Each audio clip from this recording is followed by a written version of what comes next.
And tonight we're looking specifically at effective action and what it can help to understand in order that we experience ourselves to be more effective. Ineffective action does suggest that what's happening is we're not taking the action we want to be taking. And that could be that it just doesn't start.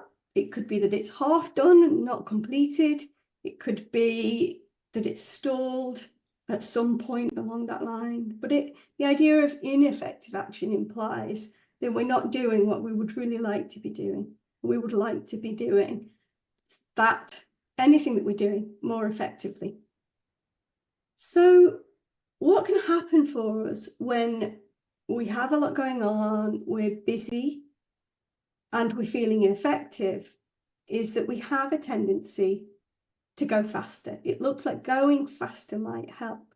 Doing more, or the idea of doing more, feels like we will be more effective. That, as humans, can often happen for us.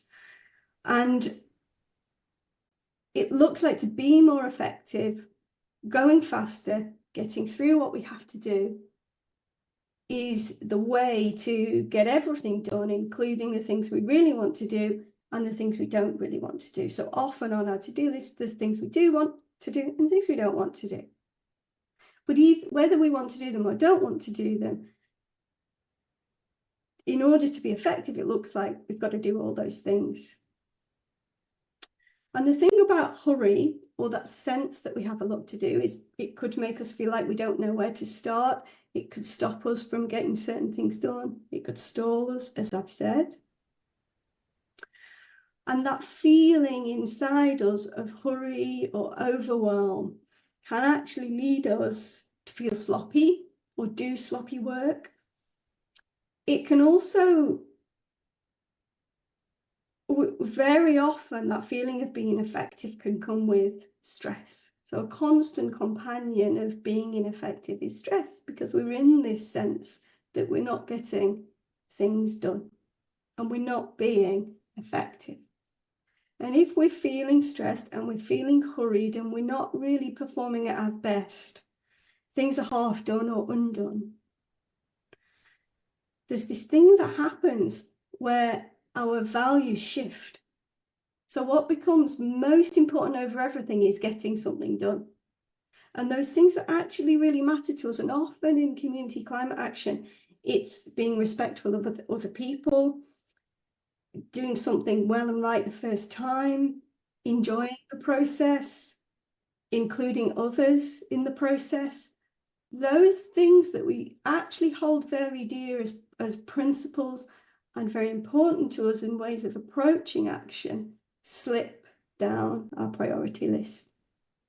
So not only are we not getting things done, but the things that we do get done, we do in a way that isn't aligned with how we would really like to get them done.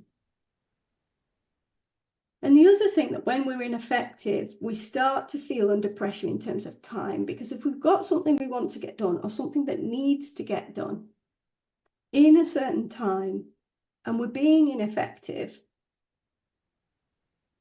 we start to experience that hurry related to running out of time. And when time gets short, temper gets short. And that is not the best state to be in if we're collaborating, if we're hoping to bring understanding and inclusion and creativity to our community.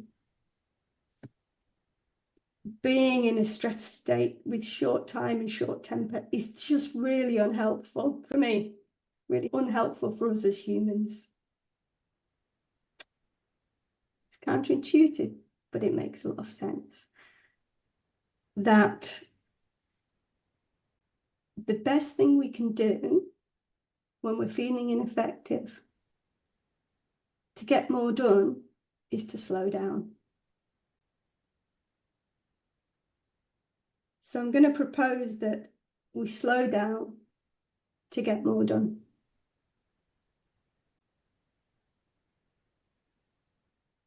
When I mean slow down, I don't necessarily mean stop doing things.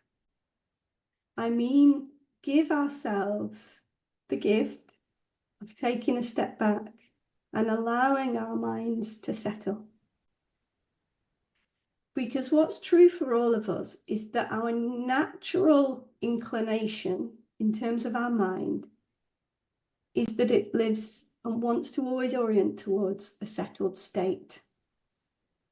And it's our ideas of what we need to get done, how we need to get it done, and the time that we have in order to get that done, and the likelihood of getting it done in that time, that creates a lot of busyness in our minds.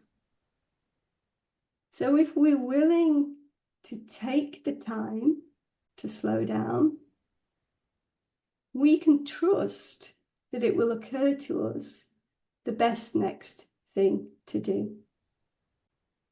Sometimes it can surprise us what comes up when we take that moment. But that quiet mind is the source of our inspiration. It's the source of our creativity. It's the source of our kindness. It's the source of our respect. It's the source of our best performance. It can feel like a bit of a risk when we're really sped up and it looks like the answer is to go even faster, or that the world is moving really fast, to just step back. But because of the way we're designed as humans, to be responsive in each moment to what's in front of us, that's how amazing we are as humans. That when we trust that to be true, we come up with our own solutions to move through all that we have to do in each moment. So we're not living in the future that we're creating in our minds as the consequences of not doing the right thing in this moment. And we're not living with the choices and decisions we made in the past. We're right here, right now, taking the best next step for us.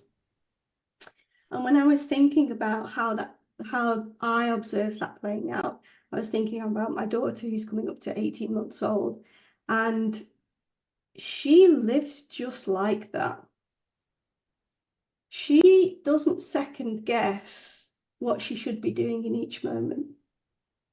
And if she needs something, if she's tired or she's hungry or she needs a new nappy, she does what she needs to do to most effectively get that attended to, which is usually let her parents know that she's not comfortable or she's tired or she wants to play with this toy.